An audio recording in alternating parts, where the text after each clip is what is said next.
The opinions expressed by the host and guests in this show are not necessarily the views of Children's Health Defense.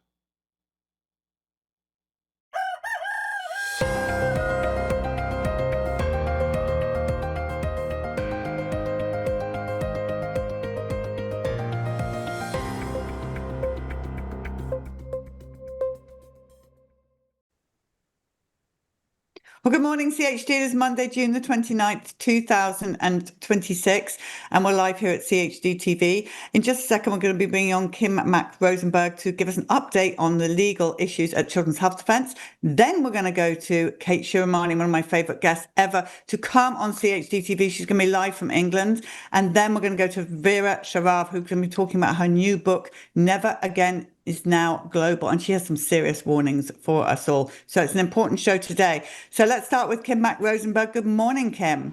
Good morning, Polly. How are you? I am good, thank you. Now, what's going on in the legal department of Children's Health Defense? So there is so much going on, we're waiting for decisions on a lot of cases, or for the courts to tell us they'd like to have oral argument on these motions. But we're suing the state of New York to restore the religious exemption and CHD against McDonald's, who's the Commissioner of Health. And we are suing, based on the federal racketeering laws, the American Academy of Pediatrics. Not surprisingly, they moved to dismiss the case, but we're obviously challenging that. And we're, again, waiting to hear if the court wants to hear oral argument on that, or we'll just decide it on the papers. We have sued the Department of Defense, Department of War, with respect to religious exemptions for new inductees and for active service members who, they're putting their lives on the line for us here in the U.S. and their religious freedoms, their constitutionally protected religious freedoms, are being trampled. And I would encourage everyone, Polly, I'm sure you're going to give a shout out, but tomorrow is the theatrical premiere of Duty to Disobey, and it is just an amazing film. I mean, the strength of these service members absolutely humbles me. We have a lot of other lawsuits in the pipeline regarding the CICP program. We have a couple of lawsuits relating to the PrEP Act, and the need for an injury table, and the fact that you can only have a significant and serious injury, and it's very narrowly defined, to even participate in the compensation program there. But one of the things we're doing is looking at some creative other ways to challenge the PrEP Act. So we are actually in the midst of a plaintiff search for individuals who may be interested on behalf of their child, or if their child is already over 18, the child themselves, in a potential lawsuit regarding injuries from COVID-19 shots. So we are looking for children who ideally currently are under the age of 18, or having just turned 18 in the past year or so. The age of majority in 48 states is 18. It's 19 in Nebraska and Alabama. And they've received one or more COVID shots and had a significant injury as a result. And they can document the brand of the shot, or the brands of the shot that they received, when they were received, and where they received them. Did they get them in the doctor's office, the pharmacy? Most people probably still have their vaccination cards, so all that information should be there. And that they have medical records that they'd be willing to eventually share, documenting the injury, and some evidence that it's related to the shot. So the timing between the shot and the injury, maybe a statement from a doctor or other medical provider suggesting a link. And that you don't have... It's not going to happen, is it? Well, no, it does. You'd be surprised. Yeah, it does. It really does happen. There are doctors out there who are making statements like that to families, and sometimes even documenting them in the records. But the main thing is if you know that your child was injured, and we know that the parents know, to contact you anyway, to contact this form anyway, so that we can take it from there. Right. And what happens is there's a form on our website that people can fill out with the information.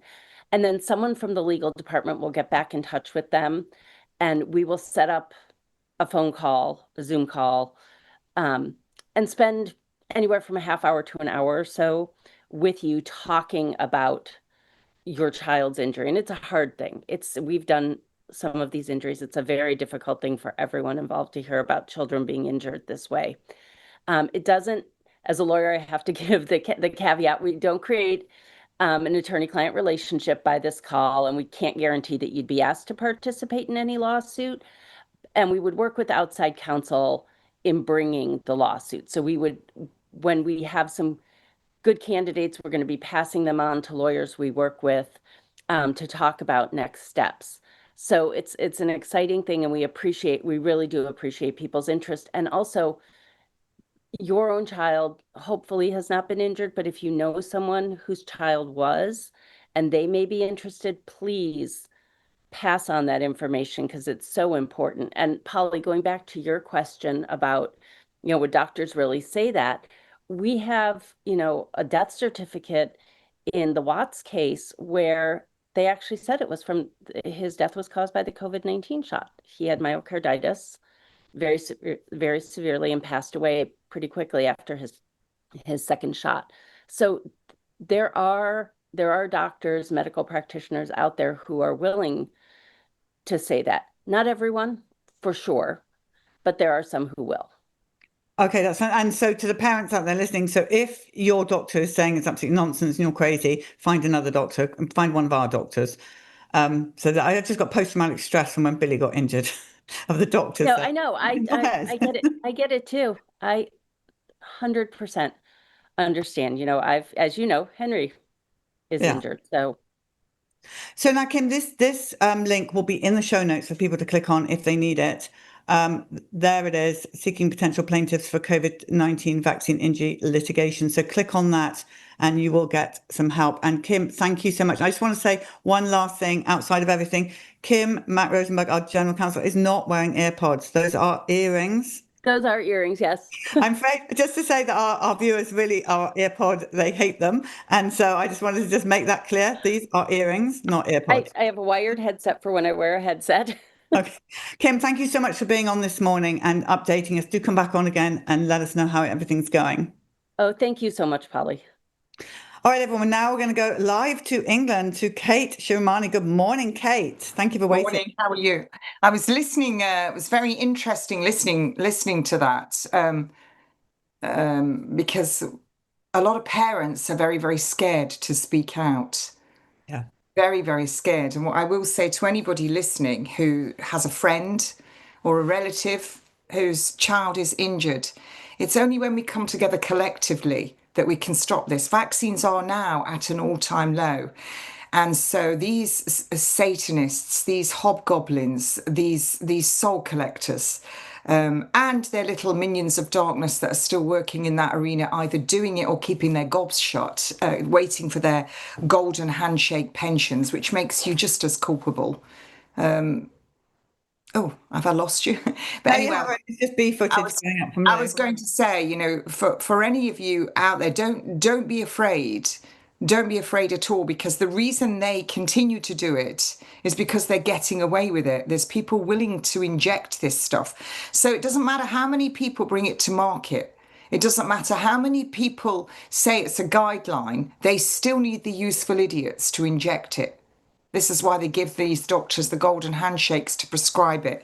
Their big cash payoffs for their pensions, and the nurses, give them bread and circuses and tea and cake and make them heroes during the COVID pandemic, scamdemic.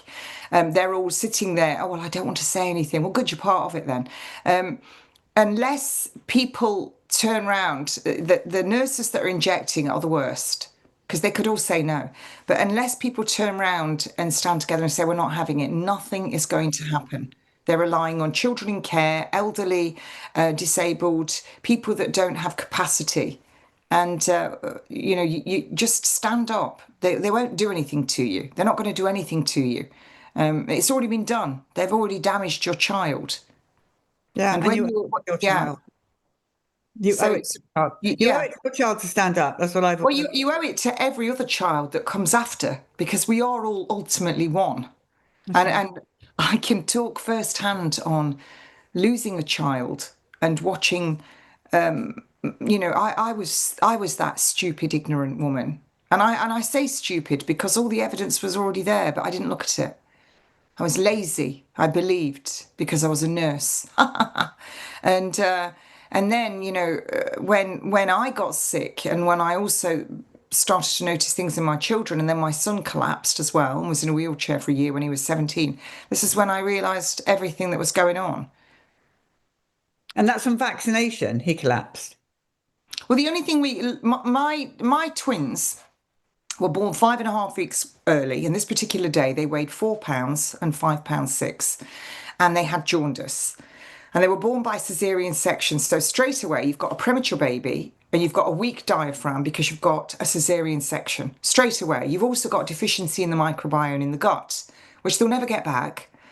It can't be, the baby has to go down the birth canal. There's endless studies out there. So if we've got any of these doctors that it's just an honorary title, I'm a doctor, no one cares, love, saying, oh, she's talking rubbish. No, I'm not. Go and read the studies.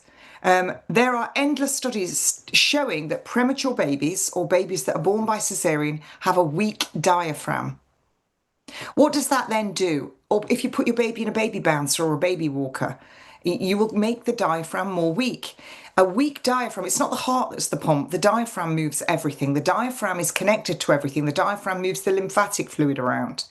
If you've got a weak diaphragm, you're more likely to get above the diaphragm weakness, infections, lack of lymph going round, breathing problems. You see this in premature babies. So they came along, and my children were half Iranian, and they said, oh, if you want to go home with them, this was day 2, they've got to have the TB shot. And I let them. Now, they were too light. There was a very famous case, I think it was in Germany, began with L, where they vaccinated a load of babies and killed over 70 of them. And the doctors, the Lübeck trials, and the doctors went to jail for the TB vaccine. So the only thing I could think about was my children were given the TB vaccine. And TB, latent TB from the vaccine will remain in your body dormant for 30, 40 years. So what they call postural orthostatic tachycardia syndrome, POTS, which all the youngsters are getting now, used to be called yuppie flu. Even that, it's ridiculous. They're telling you, you've got POTS. Yeah, I know that. I know when I stand up, my blood pressure drops, my pulse goes high. It's just a collection of symptoms. They're giving you a syndrome because it's a collection of symptoms. No, we need to get to the underlying cause of why I've got each one of those things going on. And so I went through all that. My son collapsed. He had right bundle branch block, which is in the heart. Part of the electrical impulse is blocking. Very dangerous, can kill you. And the only thing that I could find was this TB vaccine. And then, of course, my daughter got this mass in her mediastinum. I could go on, and it's a show. It's endless. And but I want to take the baby. Yeah, I hear you with the TB vaccine. They gave West Middlesex Hospital gave my newborn baby, just took it away from me and jabbed it with TB, saying there was lots of Indians in the hospital. And before that was it for a second. You cannot leave your child for a second. I didn't have an unvaccinated child. Well, let me just tell you, as soon as you've brought that up, Bill Gates, the lovely Bill Gates, the gates of hell. And then we saw him and his wife, Melinda. The two of them look like one. Ex-wife, I don't really care. That's another theatre. Sat there, didn't they, on screen smiling. Look at that excuse for a male with his pot belly, Monsieur Aubergine. Anyway, that's not a male, ladies. Anyway, I'm not saying it's a female either. I'm just saying that's not what a bloke's meant to look like. Anyway, he has partnered with GlaxoSmithKline. GlaxoSmithKline that had to pay out $20 billion as a lawsuit because they were giving doctors, the indoctrinated mob, kickbacks. They had to pay out more than anybody else. They'd been in more lawsuits than anyone else. So Gates and GlaxoSmithKline have come together to create a new modified RNA TB shot. And they're telling you, and when it gets to the 50-something% mark, it's ready to roll. They're already in the trials. They've already done all their little scenarios for this. Now, they vaccinate everyone with TB. Interestingly, they changed the markers for many cancers that were originally for TB. You see lots of tuberculosis of the spine, and then it disappeared. Now everything is cancer, cancer, cancer, cancer. Some of the markers for TB are now used for lymphoma. We see an explosion of lymphoma in young adults. Of course you do, because they do fertility preservation, which is really IVF, where they take your eggs and sperm, because the first round of R-CHOP renders you infertile. Do you see how many little spindles there is off this? Yeah. So they've got together, created this, and they're telling us that TB is on the rise because you've got a lot of immigration. Well, they're vaccinating them all with it for a start. And the test that they do to tell you that you've got TB, you have a lot of false positives, depending on how recently you had that shot. That stays in your body latent for decades upon decades. And it might interest you when we talk about radiation, ionizing and non-ionizing radiation. And incidentally, they did all the tests and, for this development of this drug on humanized mice. I mean, get your head around that. We're not talking about mice walking around with a pint of beer and a flag and talking in a northern accent. We're talking about humanized, where they take tissue and genes and all sorts and put it into a mouse and say that then they'll look at that and see how it responds to their drugs, and they know what will happen with a human. I can tell you right now, when I did my prescriber course and I did pharmacology and pharmacokinetics in there, it doesn't matter how much you do it. We are not mice. We do not respond the same. But look, when you look at radiation, there's ionizing radiation, which they say is damaging, your X-rays, which is a cumulative, your gamma rays, alpha particles, beta particles, some ultraviolet. And then you've got your non-ionizing, which they say it doesn't possess enough energy to remove electrons and atoms. They're telling you this. So that's your Wi-Fi, Bluetooth, and mobile phones. 5G, that's your non-ionizing, but there's something you need to know about this. Radiation poisoning, nausea, vomiting, loss of appetite, fatigue, weakness, headache, dizziness, fever, skin redness, I go on. Low blood pressure, your loss of smell, bleeding, confusion, this dry cough. Doesn't that sound like COVID? Convid, coughid? It does. Damage to your bone marrow. Now, interestingly, well, let's look at 5G in a minute. The level of gigahertz in 5G. Well, at the moment, it's running at low band, 0.7 gigahertz to 700 millihertz. Now, I want you to remember your Wi-Fi is 2.45 to 5.8 gigahertz, and that's enough to open your blood-brain barrier, just like high temperature does. Low blood sugar will do it, and there's drugs that do it. A temperature will do it. And the mid-band is 3.4 to 3.8. Remember, 2.45 to 5.8. So that mid-band 5G is going to open your blood-brain barrier. And that's there for a reason, to protect your brain from toxins. It's presently the most widely used 5G spectrum in the UK. Now, high band is 24 gigahertz to 27.5. Future developments are going to extend it higher to 40 gigahertz. The majority of 5G at the moment in the UK is only operating at 3.4 to 3.6, enough to open your blood-brain barrier. But when you start going up in the gigahertz, what we refer to as virus, fungus, mold, bacteria, now think about having your modified RNA, proliferate in an attempt to survive. So any parasites, any bacteria, any mold, any fungus is all going to grow wild in your body under the influence of that 5G as they start cranking it up. So Bill Gates coming with his new shot, his new mRNA with GlaxoSmithKline, telling us all take note of the next pandemic. Also, we have to look in the United Kingdom at the 1984 Control of Infectious Diseases Act that had something added to it in 2020, March and April, about COVID, where you can be removed from your house, point 4, have your children removed from you, your house razed to the ground, and destruction of your things, pets come under things, and you can be given medical treatment. These are all things that they didn't put that 5G up just because they wanted to for you to download your movies during lockdown. It's everywhere. It was done for a reason. It's on top of all your traffic lights. Anyway, that's something to keep your eye on. People are ripping them down. And remember, the devil comes to lie, cheat, steal, and kill.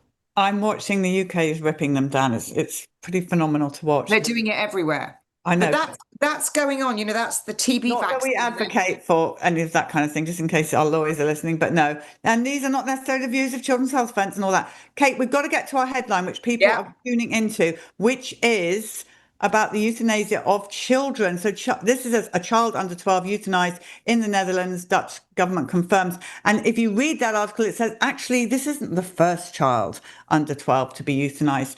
And they said the child was super sick. I have a massive issue with this, a massive issue. Tell us, do you know what you know about this? I know all about it. I've read the case, and the fact that they're now investigating it to make sure everything was done. What, once they've killed the child? Are you having a laugh? You would do that before you do it. You would tick every box. However, why is anyone having this debate? It's murder. Yes. So end of life care, euthanasia, they're all eugenics, they're murder. If you euthanasia, it means you're hastening a death. We all die, we all leave this world. None of us are getting out here alive in this skin suit, but we don't die. This is why they get everybody scared into taking all of their garbage petroleum-based medicines. You just leave here. So you've got eugenicists. If you keep going back, the eugenics societies in Victorian times, this is just an extension of that. This end-of-life care is what they call it for elderly people. If someone is dying anyway, if someone is sick, even a 12-year-old, they're going to die regardless. Well, they're not regardless. I don't even think that. I think you shouldn't give up, but they're going to die. So why hasten that? Because it's about soul collection. It's murder. Doesn't matter how you dress it up. Now let's talk about the next thing as well. Part of that, we shouldn't even be debating it.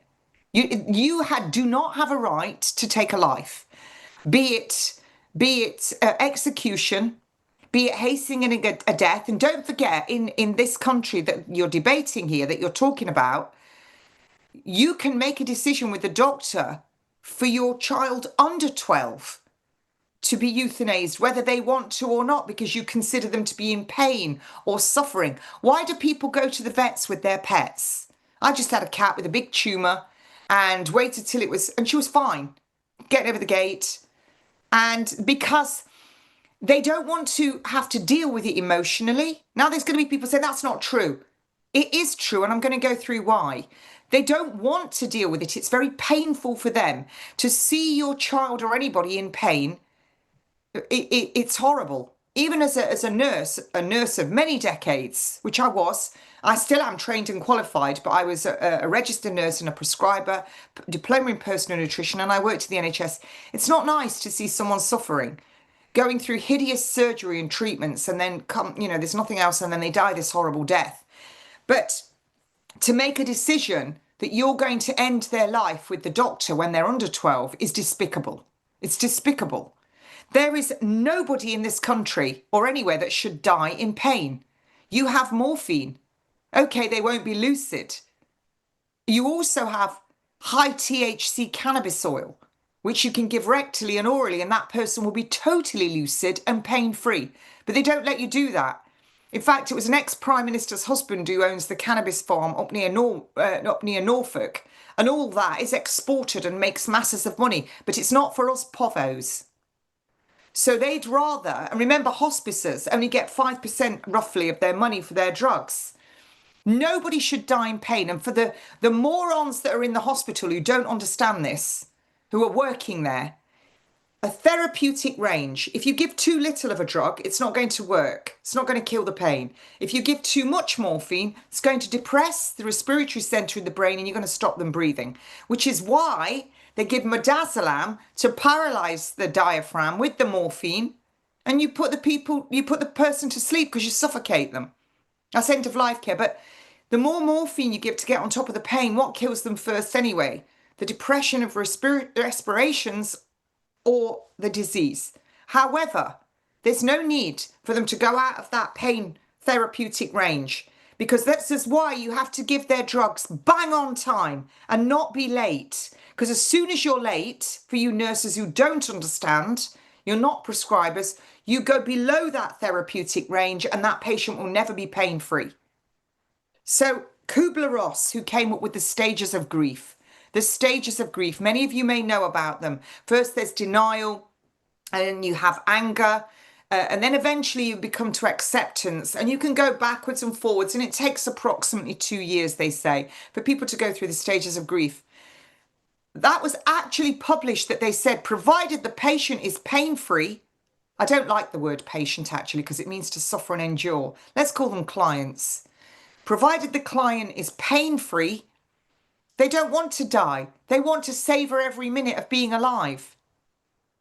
So how many of us remember being 12 years old? So the day before your 12th birthday, your mother, I don't know what kind of mother would do it, and the doctor can end your life with, even if you didn't want it. After 12, you get a say. What, there's 24 hours in it. This is where the old HPV vaccine, the most dangerous vaccine created behind the bioweapon COVID one, they used the Gillick competency. So these kids could make a decision themselves to get round it. But that Gillick competency only works in favour of the child having the vaccine if their parents didn't want them to. But if their parents wanted them to have it and the child doesn't, Gillick competency doesn't work. You can only be competent. You can only be deemed competent in favour of the DART. So then you go on to organ donor and you mix it with organ donor. A lot of these kids become organ donors. A lot of these young adults become organ donors. Always. This all comes into it. And all of this where people go, oh, they can't take your organs off you if you've got cancer. Simply not true. If you read all the documents and do the research that we've done, all the government documents we've got, they will take organs even from an 80 and 90-year-old and they tell them to do it for practice. Now, the national organ retrieval documents are out in the public domain. I continually post the pages on, and I've spoken at length to Dr. Paul Byrne, Heidi Klessig about this. I've posted all the pages from it. I see you've got the lovely Vera Sharav in the waiting room. And what's interesting about the Orthodox Jewish community, and let's not conflate here anti-Semitic with anti-Zionist. I'm telling you right now that the Orthodox Jewish community have got the right idea. They've got their own ambulances in every town and city across the world, and they've got their own police force, and their ambulances are equipped and they're there to answer within 2 to 3 minutes. They've got the Life Pack 15 machine. They've got absolutely everything in them. They're manned by doctors and the best trained paramedics. But we haven't got our act together, and we are waiting 40 minutes to an hour. Some poor woman was waiting 7 or 8 hours. This is all linked to what I'm telling you. This is all linked to assisted dying. It's linked to organ donor. It's linked to euthanasia. They are all one and the same. You cannot take a life. You cannot hasten a death. Now, when we go back to the Jewish community, death, what is death to you? When you are still metabolizing fluid, when they talk about you're on life support, no, you're not. You're on a ventilator. You're either on that ventilator because your brain has been suffered loss of oxygen and it will naturally shut down. There's studies on this. It will shut down if it's lost 50% of its oxygen. What might cause that? Adrenaline. And it will do it to protect itself. You might be on that, and what happens is the drugs they give you paralyze your diaphragm, midazolam, propranolol. All of these drugs are to keep you in an induced coma. It is not life support, it's just breathing for you. Your heart is still beating, your cardiovascular system is still working, your neurological system is still working. You're able to metabolize a soya feed, fluids, bowel movements, urine. You've got everything going on. When does life begin? At conception, you see a speck of light. That is fact. We are absolutely spiritual beings having a physical experience. We are electrical before we're chemical, before we're physical. That is how the body grows. That is how conception occurs. When does death begin? With cessation of the cardiovascular system, the respiratory system, and the neurological system. When one of those fails, the other two will follow very quickly. The life is in the blood. Guard your heart with all due diligence, for all that is life flows from it. So, the Orthodox Jewish community do not recognize brainstem death, quite rightly. They only determine death as when the heart stops. And they have a different flow chart for determining death. When you go down brainstem death, if you're Orthodox Jew, that chart goes off to the side. And that chart, it has to go to the rabbi. The rabbi decides. So why should that be? It should be the same for everybody. And that's not a criticism of the Jewish community. That's a criticism of us, the rest of us, Christians, Catholics, Baha'is, Muslims. We should absolutely get behind what the Orthodox Jewish community have drawn the line on the ground for. Death begins when the heart stops beating. That is what they say, and it should be the same for us. So when you are giving drugs to end a life, you are giving drugs to stop the breathing. It is barbaric. And I can tell you right now, in executions, chemical executions, and in intensive care, they will give you a drug called, and in theatres, they will give you a drug called rocuronium or vecuronium. They are not muscle relaxants, as one Dr. David Bentley from Kent, Surrey and Sussex Air Ambulance stated under oath in the inquest. May I suggest that he goes and does a bit more education? Your life in his hands, God help us all. It is a paralysing agent. A paralysing agent. The protocol is 1 milligram per kilogram. So if you weigh 40 kilograms, it's 1 milligram per kilogram, so it's 40 milligrams. Typically on death row, a big, massive grown man will get between 50 and 100 milligrams, along with the other drugs that are given in euthanasia as well, to paralyse the diaphragm and to kill you. My daughter, who weighed 6 stone, under 40 kilograms, she was tiny, was given 140 milligrams. 140. Who is keeping score on these people? So we go back to the doctors that are doing this. Now you said, Polly, please interrupt me at any time. You said, this is a slippery slope. Yes, it is. Where does one begin? We had the Prevention of Euthanasia Bill in 2001 with Anne Winterton. It ran out of time. I think it was point 17. We had the Down Syndrome Society coming in, disability societies coming in. This is very frightening. Point 17 was that if doctors were held accountable for it, they'd always be looking over their shoulders. Well, they should. They should look over their shoulders because you're not exempt from the law. In this country, to hasten a death is illegal. It's murder. And if you're prescribing a drug and planning on doing it, because as soon as someone's placed on end-of-life care, it triggers a tariff. And the trust gets a certain amount of money. It's under the cost of a cow. It's under 500 quid. I think it's about 478 or something. I think that's under the cost of a pig. After that, your care comes out the trust's money. So they need to make sure you're dead pretty quick. Otherwise, it's going to keep them losing money when you're going to die anyway. You're not going to be getting expensive treatments, expensive tests going on because you're on end-of-life care. So you've now got trusts have targets to meet. So if they're getting to the end of the month and they haven't had enough on that target, they're going to speed it up and put more on end-of-life care.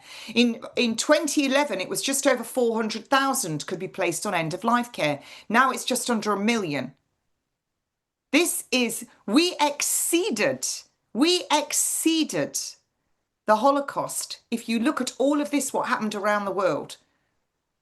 And this is why I believe Vera's on to give us a warning from history again.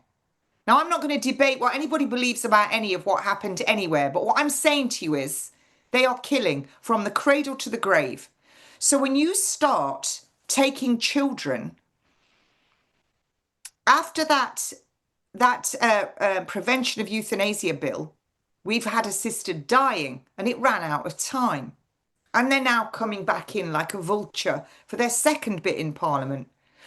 We had a couple of years ago the abortion to term, and they ran out of time and it comes in again. Now we're seeing abortions done the day before a baby could be born. I'm going to say something really horrific, so if you don't want to hear it, switch off now. My first job was in gynecology. We did suction terminations up to 12 weeks. And it rips the little baby's body apart and they crush the skull. I then later worked in a theatre suite, and we used to go and collect patients from the gynae ward, and they would do chemical terminations after that, and these babies would be born very quickly. Half of them were still alive. They were left in the sluice to die. Then the man would come up and collect them in a box. Where in history is a civilized society showing us that you take care of your elderly, your most vulnerable, and your young? This is not civilized. This is barbaric. It's murder. So now you've got all babies in the United Kingdom are being tested for 62 genetic disorders when they're born. You can use organs on any baby over 2 months. So when you start euthanizing children, let's call it what it is. It's murder, and it's premeditated murder. It's planned.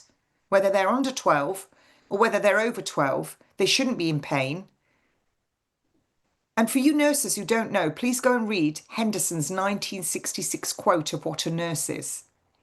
A nurse is someone who will do everything for a patient that they would do themselves if they had the will or the knowledge to aid them to a full recovery or a pain-free, dignified death. That is your job as a nurse. Your job is not to terminate someone's life, whether you do it as euthanasia and call it that, or whether you use the term end-of-life care or palliative care, where you remove all food, water and essential medication and you give them drugs to hasten it. And that drug, hyoscine, that you're giving in your euthanasia and your end-of-life care, what it does is it dries the secretions up in the throat. So when that person gets towards the end where they're no longer swallowing saliva, you hear the death rattle as the breath comes out and you hear it rattle on the saliva. It's given in intensive care, but in end-of-life care, the only reason they give it is because relatives don't like to hear it, and nor do the nurses. And this is in the end-of-life care just in case pack that they're giving to people in their own homes. I can tell you of a case recently. A man gets discharged from hospital. He has cancer. He's about to go to his mate's obituary party, and he's in his 70s. They were firemen and policemen. He gets home that day, but his diabetic drugs aren't with him. So his daughter calls up the GP surgery, and the 2 nurses come, the 2 assassins, and they go to the father who's sat up in his chair, and they said, we'll make him comfortable. He's going to a party that night. They give him an injection and they leave immediately. I mean, that you're supposed to stay in case they have some kind of reaction. They leave immediately. The daughter lets them out the door. She goes back and her father's dead. I don't know what you call that. You see, I call that an execution. And this, I heard this virtually firsthand from the woman whose husband was having the obituary party. This is terrible. So when you start doing it to the innocents, the children, this is satanic. This is satanic. It's about soul collection. Kate, I can't thank you enough. We're running out of time now because poor Vera's waiting. I hope I got enough in there. Yeah, but listen, I want to bring you back on again because I do believe that this euthanasia thing is where they're heading with our children that have been vaccine injured, because what are they going to do with them? So I do want to bring you back on again. Well, they already are. They already are. They're already doing it in Canada. They're already doing ADHD, ADD, Parkinson's, dementia, Alzheimer's, prolonged grief. They're already doing it. Yeah, it's terrific. But I do want to get you back on again. Kate, thank you so much for being on. Very welcome. Our viewers absolutely love you. And so please do come back on again, as do I. So thank you for all the work you're doing. We so appreciate your education. Thank you. All right, everybody, we're going to bring on Vera. Vera, so sorry to keep you waiting, but we had to let our Kate talk. I mean, she's the wealth of information for us all. Good morning, Vera. Good morning. Good morning. Well, let's talk about your new book. It's out tomorrow, the 30th of June, same day as Duty to Disobey. Never Again is now global. So, Vera, why did you decide to write this? We've seen your movie, it's fantastic. Why did you decide right now? Because you've done so much. You could just stop and say, I'm done. But no, you keep going, you keep educating us. Tell us why you did it. Well, I have a mission. I didn't know it for most of my life, really. I didn't. But I have a mission. And now, at my age, I have to think about the timing, and I want to get a few things done. And one of them is really to call attention to what most people thought of unthinkable. The point being that as a survivor of the Holocaust, I have knowledge, experience, real life knowledge, not fake science, where my antenna is very, very attuned, very sharp. I apprehend things quickly. That is, things that remind me of where this might be going. And this really happened very early during the COVID scare. I live in New York City, which is it was the epicenter of the pandemic, so-called. And we were told, yes, that all the hospitals were overwhelmed with deaths, people coming in and dying. Well, very early on, end of March or beginning of April, 2 women went with their iPhones to all the hospitals in New York City. I don't know the exact number of the hospitals, but it's quite a sizable number. And what they found was empty hospitals, all empty. Because remember, everything, all medical care stopped at hospitals. Everything was supposed to be COVID. 3 hospitals to which everyone was sent were, of course, overwhelmed. Understandably, this is a big city. But the others were empty. So I knew immediately that means what we're told is false. It's a lie. As things went on, as the horrors in those hospitals with the ventilators killing people rather than treating them, and with our governor, Cuomo, ordering hospitals not to treat the elderly. Again, something went up in my mind. I knew about the murderous operations of, initially, the Holocaust was not targeting Jews. It targeted German babies. They were the very first victims of medical murder.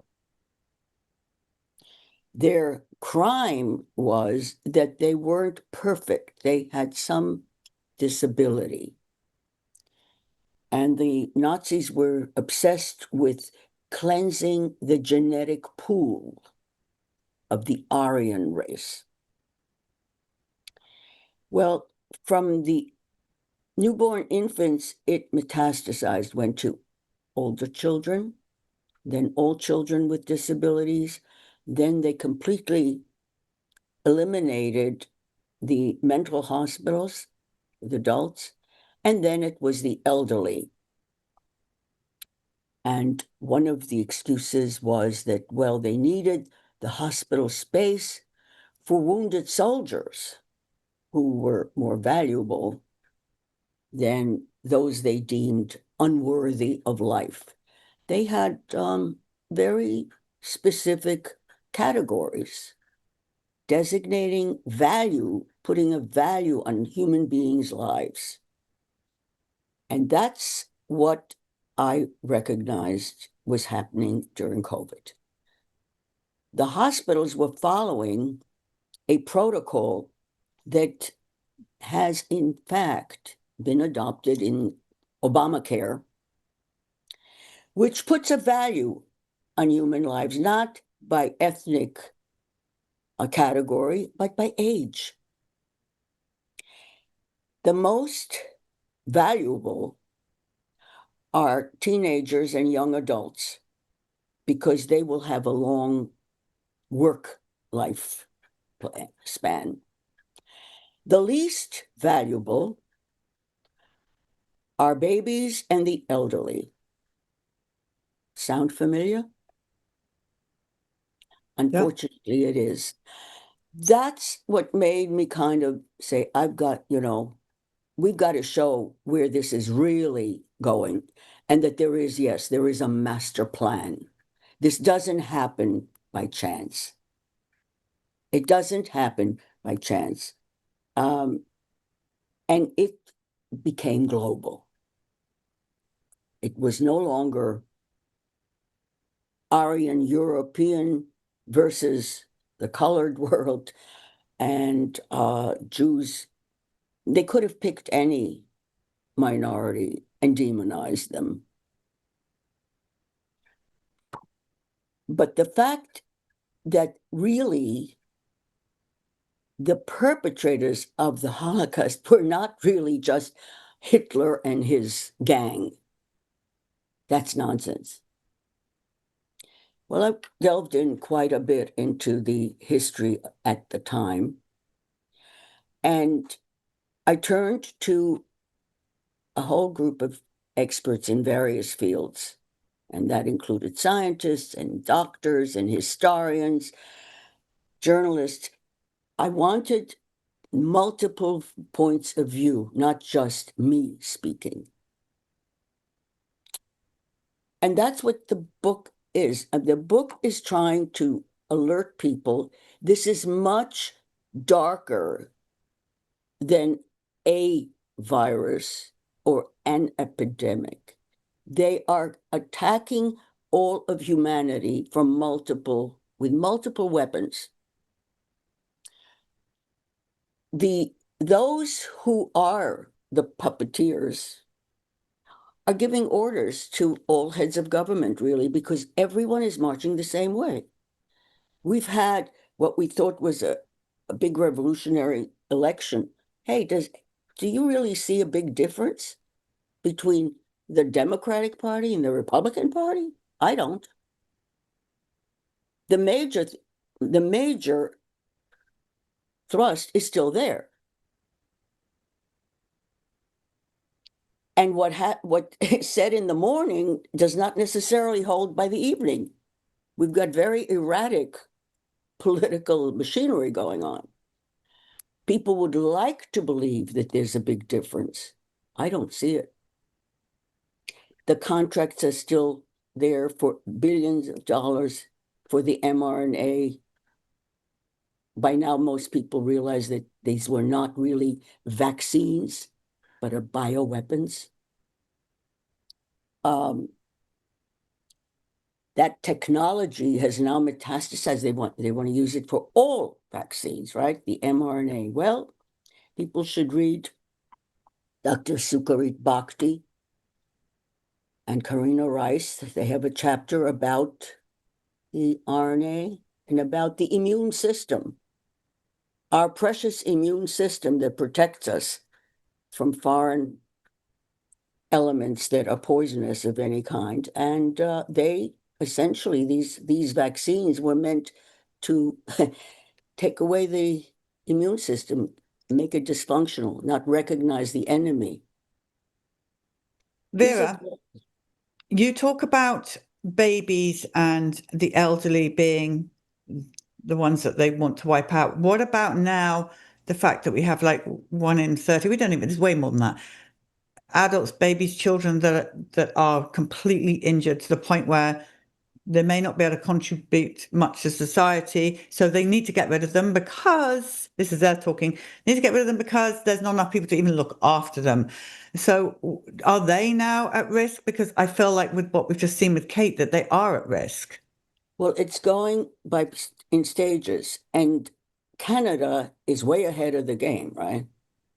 They're accepting the so-called wish to die from teenagers, children.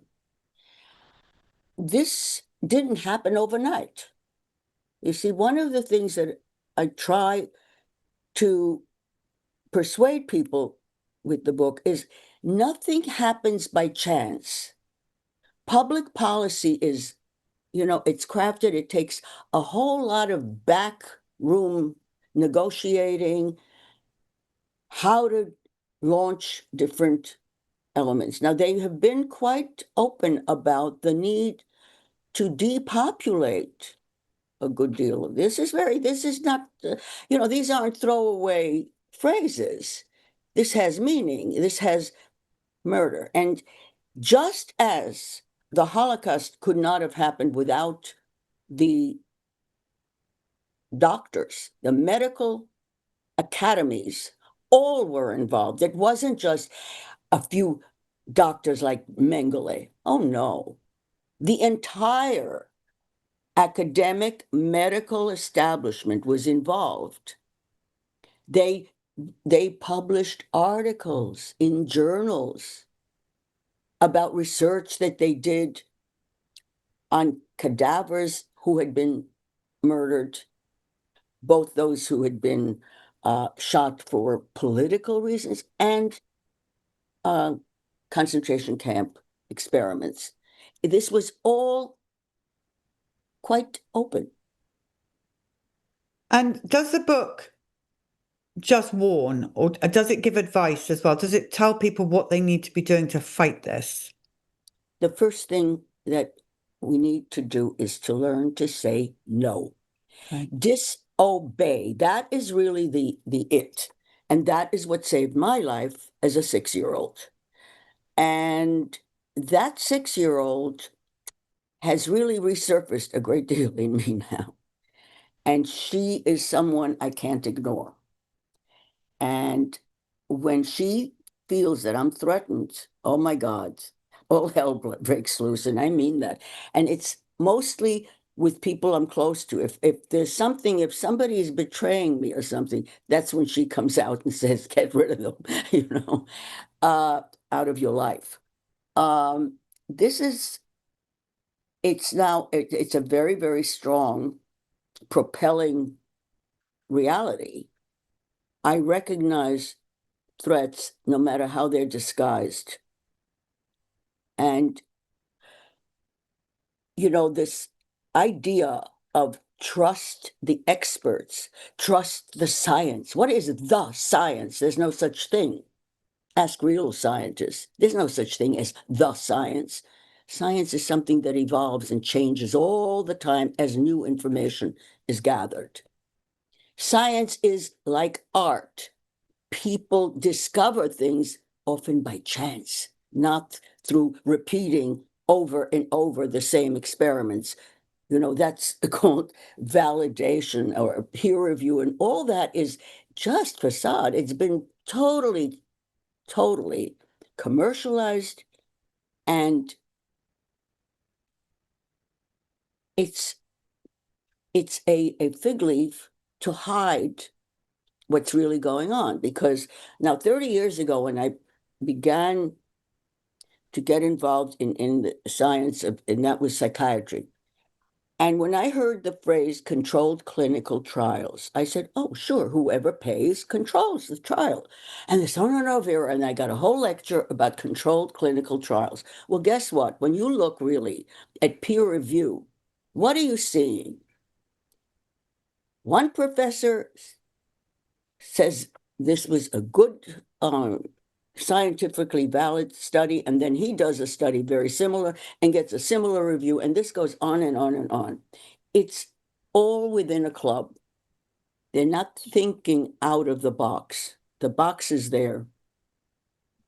And they accuse any interloper who comes along with something really fresh.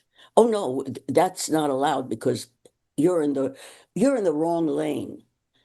I think one of the things that has facilitated this demoralization and this quest to regard humans merely as any other animal, or by now even as a bot,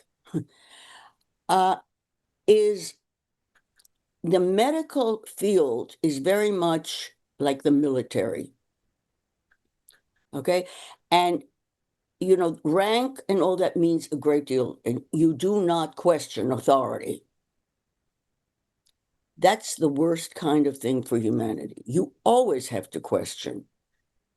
Everyone who especially has policies that millions of people are expected to follow, they have to be questioned. And instead, we're being, told that we can't possibly understand the intricacies of this very, very involved system.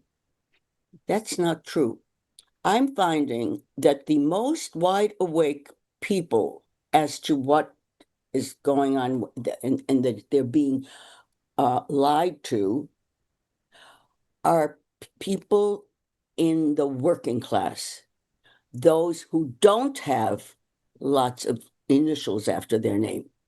In other words, they have not been indoctrinated for tens of years at universities that kept turning them into essentially a flock. We're being treated like a flock of animals. Don't think, let the experts tell you and just follow orders. Following orders was the defense used by those doctors who were tried at Nuremberg.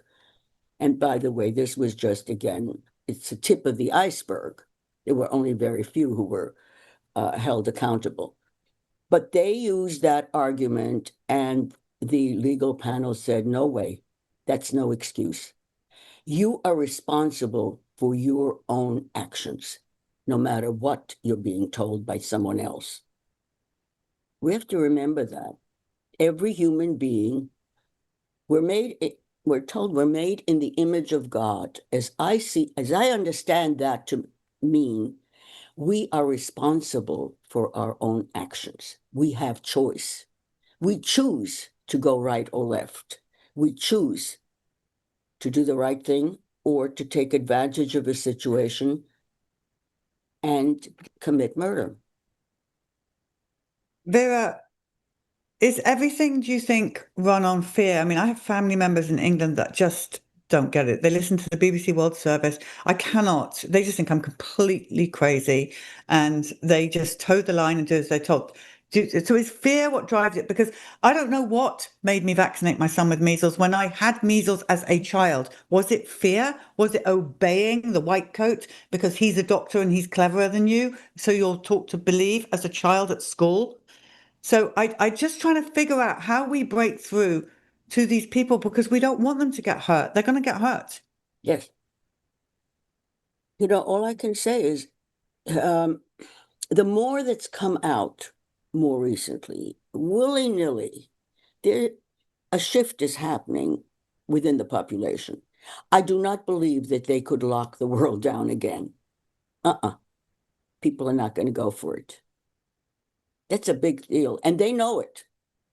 Those who initiated the lockdowns, they know it. They can't get away with it now. So they're trying to scare us with so many other things at the same time. Climate control. I mean, there's a whole slew of things. A lot of it is also bravado. They themselves are completely deluded into thinking that they can destroy our living atmosphere and they themselves somehow will escape. So when people tell me, well, they've got up in Mars, they've got here, that's nonsense. They're going to want to live in Mars for 20 years until the atmosphere cleans out. It's insane, really. There are lunatics kind of behind all these death dealing kind of policies. This is not normal people. They're completely deluded, and it starts with eugenics. You see, that's the real virus. Eugenics is very, very communicable. People grab for it because it tells you that you're superior to others. And it's an amazing contagious disease. If you believe that you are superior, then you are entitled to tell others how to live their lives or to take their lives because they're in the way. Do you think your book is a good book to send to, for example, my family in England who listen to BBC World Service? You know, it depends. It really depends on if, you know, you can lead a horse to water, you can't make him drink. It's Right. the same sort of thing. Will they, you know, you certainly can try, but it's also needed for, you know, those who are in positions, because not everybody, for example, not everybody in government knows what the real plan is. They just are given, again, just parts to carry out. They don't know. This was done exactly the same way by the Nazis. You know, the bureaucracy was divided up. Each one had their little niche, their, you know, orders, what they were supposed to carry out, and not look at the big picture at all. And the same thing. Not everybody in the hospital knew that hospitals during COVID were meant to kill, to get rid of people. But after a while, and it was nurses before doctors who really started to speak out because they saw that the patients were dying on the ventilators. It just wasn't a life-saving thing at all. It wasn't used for that.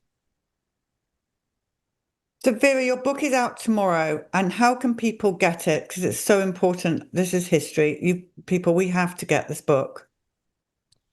Well, part of it is really you're helping to promote it.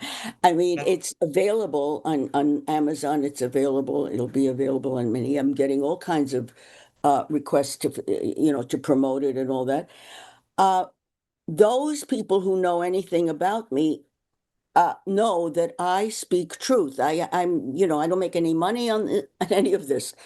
I've devoted my life really to tell the truth, especially when I more or less recently found out that my name actually means truth in Latin, veritas.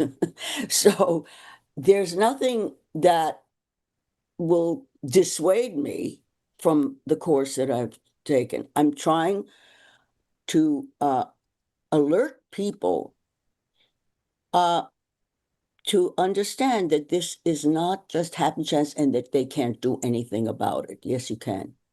But the only way that those who have this grand plan of depopulating the human population is by disobedience. That is the strongest thing. Without our obedience, they are powerless. Their weapons don't work if you don't obey. That's why you have a duty to disobey, folks that's listening. Well, I know but that is the military. I'm saying the whole human. Yeah, we all have a duty to disobey. We all have that duty to say no. That's right.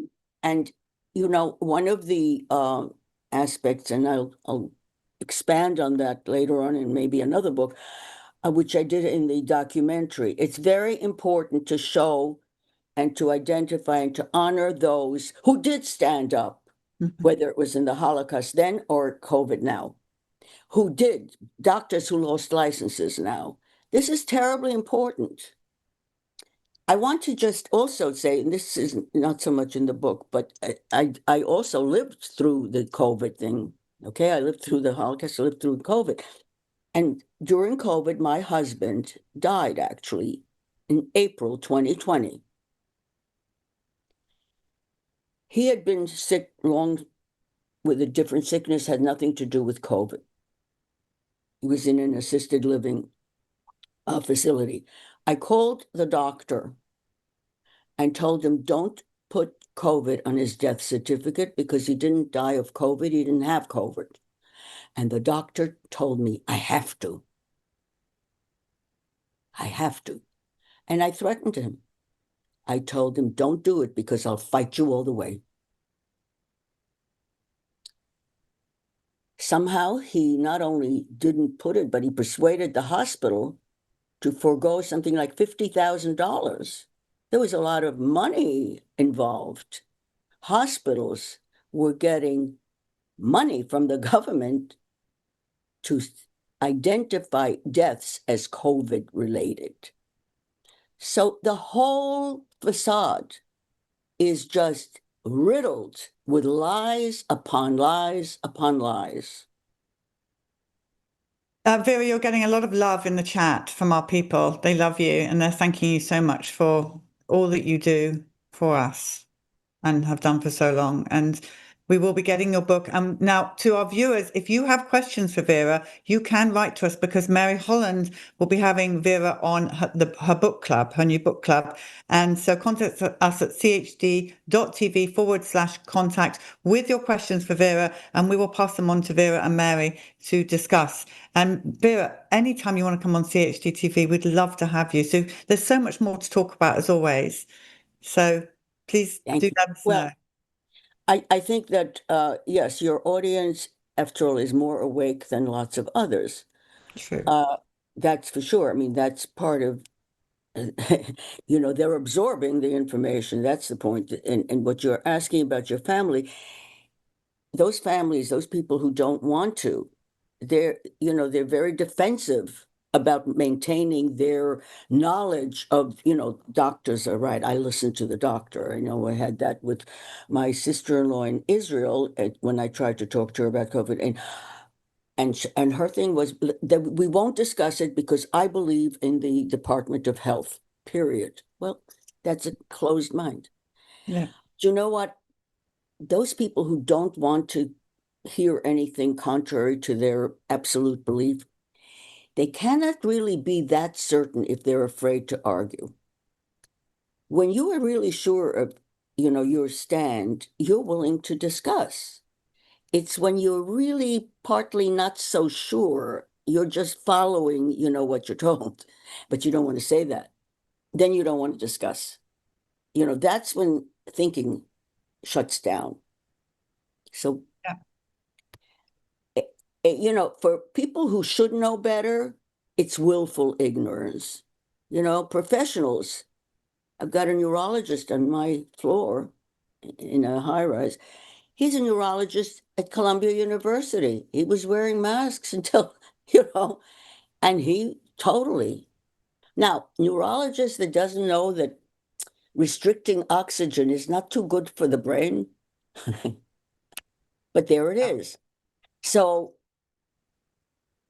I simply say what is. I'm not, I'm not making it up, but it's so inculcated that the people with the degrees, are completely, they put blinders because they're afraid to go off their channel and they're afraid of what will happen in the department, I guess.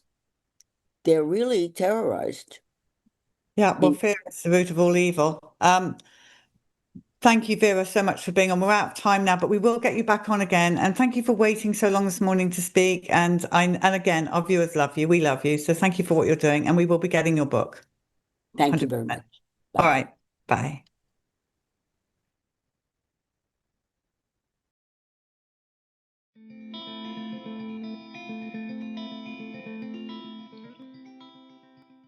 My name is Vivian Heckendorn. And how many grandchildren have you got? I have 6. 6. And are they all vaccinated? Yes. Right, but 2 of them are injured? Yes. All right. And I think one is possibility after the COVID vaccine. How old is the one? She's 8. She had the COVID vaccine? Yes. Did they all have the COVID shot? No. Just her? That's hard. Yeah, because I asked my daughter not to do it.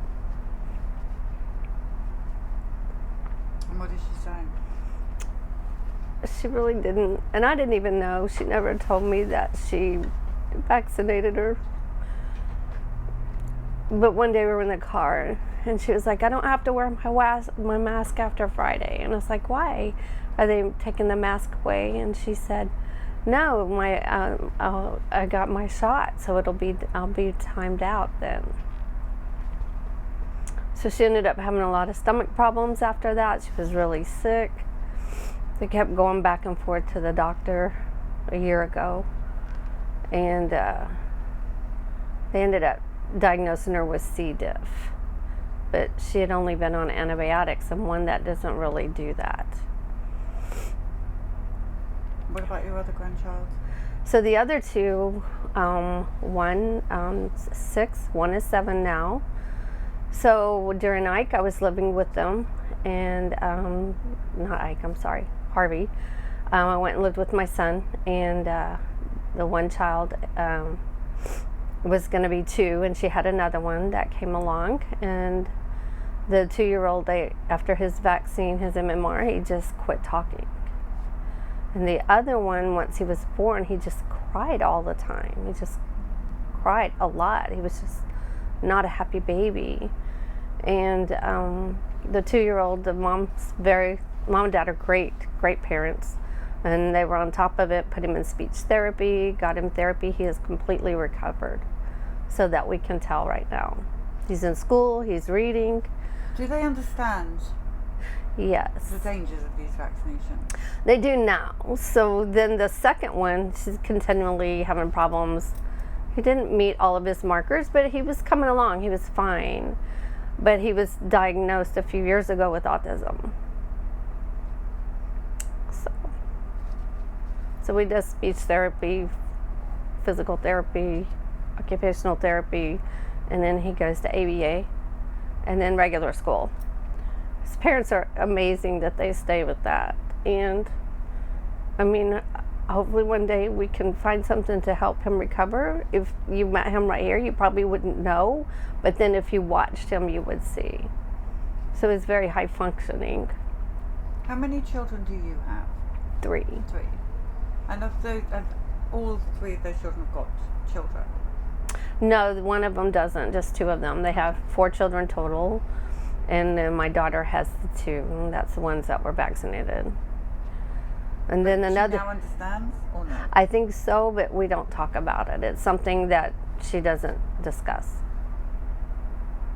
Would she read a medical book on the the some science book we have outside? She might. Well, can we give you a copy to Sure. give to her? Absolutely. Because I offered her for the Vax, and Vax wanted to watch, and she said she would watch him. She wants to learn. She's good about that. But I don't know. But I think she has some health issues, and I think underlying, she knows it possibly could be from that vaccine. A lot of grandparents talk about the double pain that they feel for their child and then for their child's child. Yes. And I can see that you're really suffering right now. Yeah. But I'm thankful they are where they're at now, that they are better, they are functioning. So you just have to just go day by day. You look for things that will help.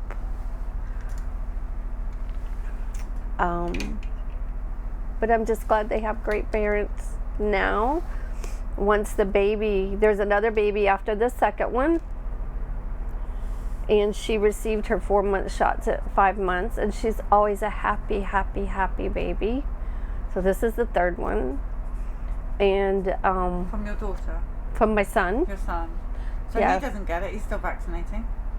No, that my son and his wife and their kids are not vaccinated. Oh, There's not. 4. But this was after the baby. She got her 4-month shot, a little girl. And I was walking, she was happy, and I was like, what's wrong? And she goes, well, she got her shots today. And I was like, something's not right. She's not herself. I said, she's not comfortable. She was crying. It was just not her. And then she just started projectile vomiting. And her mom goes, that's it, we're done. We are done. And so none of them have been vaccinated since then. With that being said, she can't go to any programs, like any Mother's Day out programs or anything like that, because there's such an influence that the vaccines are saving everybody from getting diseases. In Texas? Yes. It's outrageous. Well, I mean, whenever you walk into a physician's office, they're like, do you want your flu shot? Do you want your shingle shot? I mean, it's all just vaccine driven in the medical industry. And then you're not a good patient anymore because you don't want those. Is there anything else you want to tell the people listening? Please, please, please do your research. There's a reason why these companies are not responsible for that. Also look into why these doctors are pushing these vaccines. They are getting reimbursed for them. They are 100% reimbursable. And then they get bonuses for percentages of patients that get them. There's a lot of research. Please, please do your research before you vaccinate your children. Thank you so much for coming on here and representing us grandmothers. Thank you. Yeah.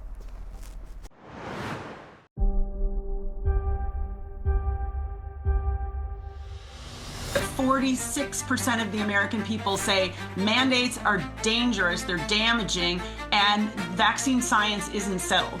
A steady decline of childhood vaccine rates. Vaccination rates continued to decline last year. There's a discourse about vaccines that didn't exist before. Children's health defense. Children's health defense. Children's health defense. Children's health defense. Children's health defense is the leader in the health freedom movement.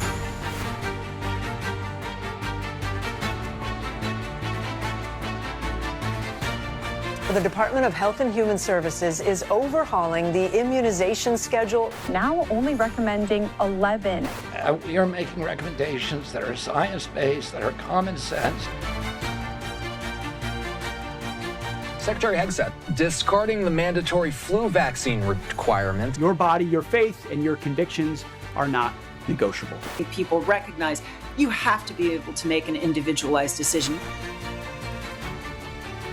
For the first time, the U.S. FDA will acknowledge that COVID-19 vaccines killed American children. States are putting in place medical freedom laws. There's bills in Congress that Children's Health Defense is supporting, the GRACE Act for the right to religious exemptions, the End the Vaccine Carve-Out, ending liability protection, and Tom Massey's bill to repeal the PrEP Act. One of the most aggressive medical accountability lawsuits in decades. Suing the American Academy of Pediatrics. CHD is suing under RICO laws, claiming that the AAP operates as a criminal enterprise and has for decades. A federal judge yesterday blocked Robert F. Kennedy Jr.'s recent overhaul of the nation's childhood vaccine schedule. They basically just froze all vaccine policy. The American Academy of Pediatrics and other medical groups filed a lawsuit arguing the vaccine changes violated federal law. Which is outrageous for a single judge sitting in Boston to stop any work at the Centers for Disease Control related to vaccines. This conflict between medical freedom and medical coercion, it's a fundamental conflict that we must resolve now in favor of medical freedom or forever be truly slaves to medical tyranny. I am so glad that there are people like you who are still fighting this. Children's Health Defense. If you don't know what they do, folks, look it up. We have got to, as a society, global, decide, is medical coercion okay, or do you have a right to decide what happens to your body?